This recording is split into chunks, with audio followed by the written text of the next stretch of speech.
plantez au milieu d'une place un piquet couronné de fleurs, rassemblez-y le peuple et vous aurez une fête. Mais faites mieux encore.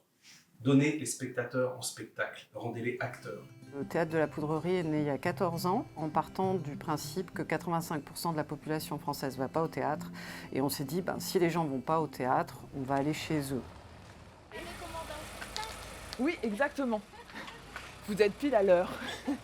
Les spectacles que nous faisons à domicile, c'est des formats participatifs où on implique les habitants dans le processus de création. On va aussi rencontrer des gens qui ont participé à l'élaboration, qui ont contribué à la création du spectacle et qui vont tout naturellement nous recevoir et accueillir des spectacles qui peuvent avoir des formes tout à fait contemporaines et qui pourraient paraître assez difficiles d'accès, mais qui ne le sont pas du tout parce que les gens y ont participé.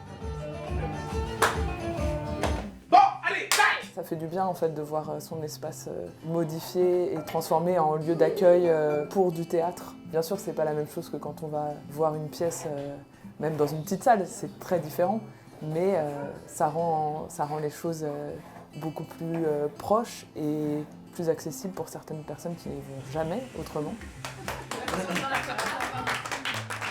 Au début, on a fait 45 représentations. 75 la deuxième année, on est monté jusqu'à 240. 80% des représentations à domicile et 20% dans les structures, comme des maisons de quartier par exemple. Pourquoi est-ce qu'il y a un deuxième soleil dans le ciel?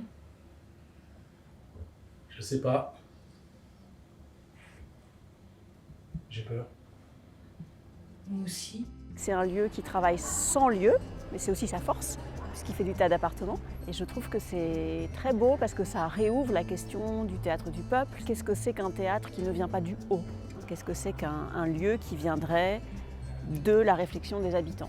Ça apporte déjà une activité culturelle qui est intéressante. Ça apporte aussi de la convivialité, ça apporte une mixité, un partage autour de ce spectacle. Elle décida de se regarder dans le miroir.